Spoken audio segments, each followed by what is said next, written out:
नमस्कारम। आजादी के 72 साल हो चुके हैं।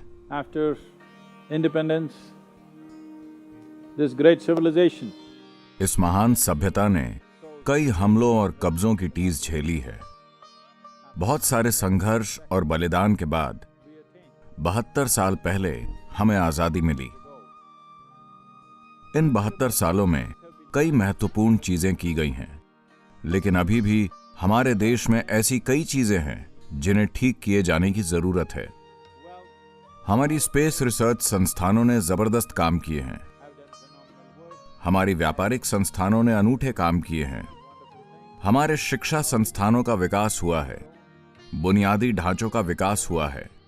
भारत के लोगों ने विश्व के हर कोने में जाकर बहुत सी उपलब्धियां हासिल की हैं और जीवन के अलग अलग आयामों में सफलता पाई है। मगर साथ ही कुछ चीजें जो वाकई इस देश को अंदर से खाए जा रही हैं, उनमें इस देश के हर नागरिक को दिलचस्पी लेनी चाहिए और जिस भी रूप में वो कर सकें, इसे हल करने में उन्हें योगदान देना चाहिए। 3 सबसे महत्वपूर्ण चीजें जिन्हें आने वाले दशक में हमें हल करने की जरूरत है। उनमें पहला है जाति और वर्ग का भेद, जो इस देश को खोखला कर रहा है। हमें इसे सुलझाना ही होगा। हमारी पहचान को जाति, वर्ग, समुदाय से ऊपर उठकर एक पहचान बनना होगा। It doesn't matter what we practice at home, but our identity should be with our nationhood.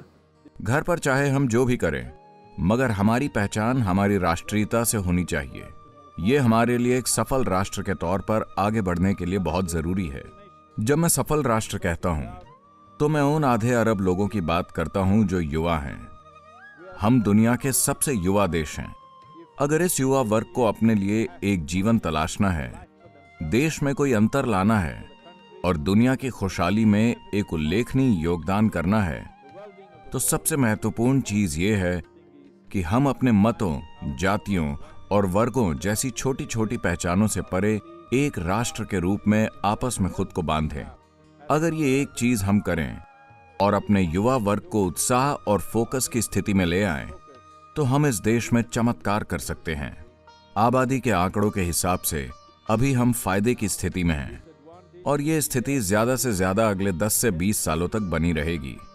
अगर इन 10 से 20 सालों में हम एक देश के रूप में एकजुट होकर दिखाएं, एक दूसरे के खिलाफ काम करना छोड़कर, एक दूसरे के खिलाफ बोलना छोड़कर, एक दूसरे से लड़ना छोड़कर, अगर ये सारी आबादी एकजुट होकर एक देश के रूप में साथ आ जाए, तो हम एक जादुई देश बन जाएंगे। हमारे पास क्षमता है, हमारे पास बुद्धि है और हमारे पास सामर्थ्य है और पूरा विश्व हमसे कई तरीकों से उम्मीद कर रहा है कि हम उन्हें रास्ता दिखाएं। आज दुनिया में हर कोई भारत को दुनिया के सफल भविष्य के रूप में देख रहा है। आने वाले 20 सालों में भारत दुनिया की सबसे बड़ी सफलताओं में से एक होगा, लेकिन हमें इसे संभव करना होगा। ये कोई भविष्यवाणी नहीं है, ये हमारा प्लान होना चाहिए। अगली चीज ये है कि भ्रष्टाचार ने हमारे देश की व्यवस्था के ढांचे को खोखला कर दिया है। इस संबंध में बहुत सारी चीजें की जा रही हैं। एक महत्वपूर्ण चीज ये है कि हमें लेन देन के सभी पहलुओं में टेक्नोलॉजी को लाना चाहिए। हर तरह के लेन देन में, चाहे वो जन्म प्रमाण पत्र हो, मृत्यु प्रमाण पत्र हो, बैंक के काम हो या कुछ और हो, इन सब में अगर तकनीक का इस्तेमाल होने लगे तो भ्रष्टाचार के लिए कोई जगह नहीं बचेगी। इस दिशा में कोशिश की जा रही है। लोगों को उसमें सहयोग करना चाहिए और हमें सरकार से आगे जाकर इसे संभव करना चाहिए, क्योंकि ये हमारे हित में है। क्योंकि भ्रष्टाचार का संबंध सिर्फ पैसे से नहीं है, ये एक देश में रहने की मूलभूत मानवीय गरिमा को खत्म कर देता है। अगली चीज ये है कि आतंकवाद और बाहरी हमलों के खतरे हैं, जिसके बारे में मैं सरकार और एजेंसियों और लोगों से सतर्क रहने का अनुरोध करता हूं, ताकि हम एक बार फिर अपने देश में ऐसी चीजें न होने दें। हमें उन अत्याचारों को नहीं भूलना चाहिए जो पिछले 1000 सालों में हमारे साथ हुए हैं, खास तौर पर पिछले 250 सालों में। ये बहुत महत्वपूर्ण है कि हम उसे न भूलें, मगर ये भी बहुत महत्वपूर्ण है कि अतीत में हमारे साथ जो कुछ हुआ है उसके लिए हम नाराजगी से भरे न रहें। ये बहुत अहम है कि एक संस्कृति ने जो कष्ट झेला है, उसका अनुभव हमारे जीवन में समझदारी के रूप में रूपांतरित हो, जख्म के रूप में नहीं।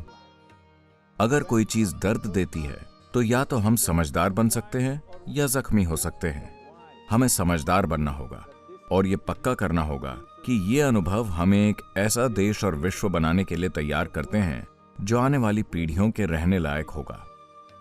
इस स्वतंत्रता दिवस मैं चाहता हूं कि आप सभी, हर भारतीय नागरिक, हम सभी ये जिम्मा लें कि ये 3 बुराइयां जो इस देश को खोखला बना रही हैं, हम जिस रूप में कर सकें इन्हें सुलझाएंगे और एक दूसरे के खिलाफ काम नहीं करेंगे, एक दूसरे के खिलाफ नहीं बोलेंगे, बल्कि देश के लिए बोलेंगे, देश के लिए काम करेंगे और इसे संभव कर दिखाएंगे। क्योंकि अब भी करीब 40 करोड़ लोगों ने ठीक से खाना नहीं खाया है, वो कुपोषित हैं। हमें इसे ठीक करना होगा। अगर ऐसा होना है तो एकता और राष्ट्र निर्माण की दिशा में एक सामूहिक प्रयास करना होगा। I beseech every one of you. मैं आप में से हर एक से विनती करता हूं कि इस 72वें स्वतंत्रता दिवस पर हमें ये सुनिश्चित करने के लिए खुद को प्रतिबद्ध करना होगा कि जिन बदनसीब लोगों को इस देश में मूलभूत पोषण भी नहीं मिल रहा है, उनके लिए हमें अगले 5 से 10 सालों में ये स्थिति बदलनी ही होगी।